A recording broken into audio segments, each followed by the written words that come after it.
ಎಲ್ರಿಗೂ ನಮಸ್ಕಾರ. ನಾನಿವತ್ತು ರಾಗಿ ಉಪ್ಪಿಟ್ಟು ಮಾಡೋದನ್ನು ತೋರಿಸ್ತಾ ಇದ್ದೀನಿ. ಒಂದು ಬಾಣಲಿ ತಗೊಂಡು ಎಣ್ಣೆ ಹಾಕ್ಕೊಳ್ಬೇಕು. ಎಣ್ಣೆ ಬಿಸಿ ಆದಮೇಲೆ 1 ಟೇಬಲ್ ಸ್ಪೂನ್ ತುಪ್ಪನೂ ಸೇರಿಸ್ಕೊಳ್ತಾ ಇದ್ದೀನಿ.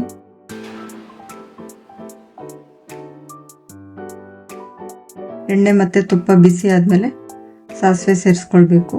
1 ಟೇಬಲ್ ಸ್ಪೂನ್ ಕಡಲೆಬೇಳೆ, 1 ಟೇಬಲ್ ಸ್ಪೂನ್ ಉದ್ದಿನಬೇಳೆ, ಖಾರ ನೋಡಿಕೊಂಡು ಎಷ್ಟು ಬೇಕಷ್ಟು ಹಸಿಮೆಣಸಿನ್ಕಾಯಿ ಹಾಕ್ಕೊಳ್ಬೇಕು.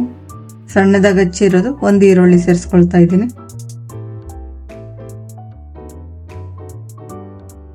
ಸ್ವಲ್ಪ ಕರಿಬೇವು, ಸಣ್ಣದಾಗಿ ಹಚ್ಚಿರೋದು ಕ್ಯಾರೆಟು, 1 ಟೊಮೆಟೊ ಸಣ್ಣದಾಗಿ ಹಚ್ಚಿಬಿಟ್ಟು ಹಾಕ್ಕೊಂಡು ಸಾಫ್ಟ್ ಆಗೋ ತನಕ ಫ್ರೈ ಮಾಡ್ಕೊಳ್ಬೇಕು.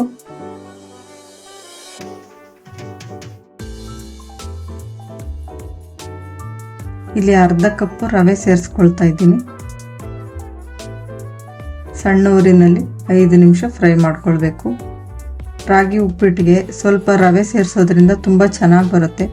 ಬರೀ ರಾಗಿ ಹಿಟ್ಟು ಹಾಕಿದರೆ ಮುದ್ದೆ ಮುದ್ದೆ ಥರ ಅನಿಸುತ್ತೆ, ಅದಕ್ಕೋಸ್ಕರ ರವೆ ಸೇರಿಸ್ಕೊಳ್ಬೇಕು. ಈಗ 1 ಕಪ್ ರಾಗಿ ಹಿಟ್ಟು ಹಾಕ್ಕೊಂಡು 3 ರಿಂದ 4 ನಿಮಿಷ ಸಣ್ಣ ಊರಿನಲ್ಲೇ ಫ್ರೈ ಮಾಡ್ಕೊಳ್ತೀನಿ.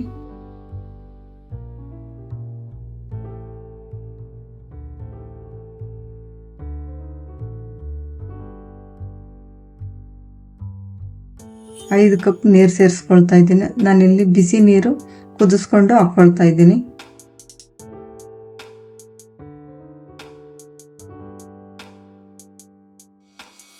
ಬಿಸಿನೀರು ಹಾಕಿರೋದ್ರಿಂದ ಗಂಟೇನೂ ಆಗೋದಿಲ್ಲ. ನಿಧಾನಕ್ಕೆ ಮಿಕ್ಸ್ ಮಾಡ್ಕೊಳ್ಬೇಕು.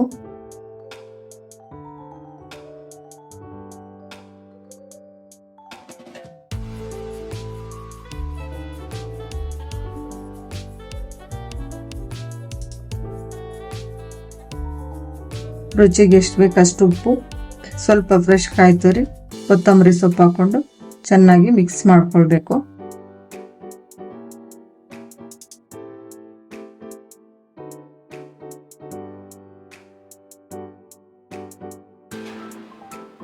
ಮಿಕ್ಸ್ ಮಾಡ್ಕೊಂಡಾದ್ಮೇಲೆ ಪ್ಲೇಟ್ ಮುಚ್ಚಿ ಸಣ್ಣ ಊರಿನಲ್ಲೇ 5 ನಿಮಿಷ ಬೇಯಿಸ್ಕೊಳ್ಬೇಕು. 5 ನಿಮಿಷ ಆಗಿದೆ. ಮತ್ತೆ ಒಂದ್ಸರಿ ಮಿಕ್ಸ್ ಮಾಡಿ ತೋರಿಸ್ತಾ ಇದ್ದೀನಿ. ಹೆಲ್ದಿಯಾಗಿರೋ ರಾಗಿ ಉಪ್ಪಿಟ್ಟು ರೆಡಿ ಆಗಿದೆ. ಈ ರೆಸಿಪಿ ಇಷ್ಟ ಆದರೆ ಲೈಕ್ ಮಾಡಿ, ಸಬ್ಸ್ಕ್ರೈಬ್ ಮಾಡಿ. Thank you. ಬಿಸಿ ಇರುವಾಗಲೇ ಚಟ್ನಿ ಜೊತೆ ತುಂಬಾನೇ ಚೆನ್ನಾಗಿರುತ್ತೆ. ಒಂದ್ಸರಿ ಟ್ರೈ ಮಾಡಿ, ಕಮೆಂಟ್ ಮಾಡಿ. Thank you.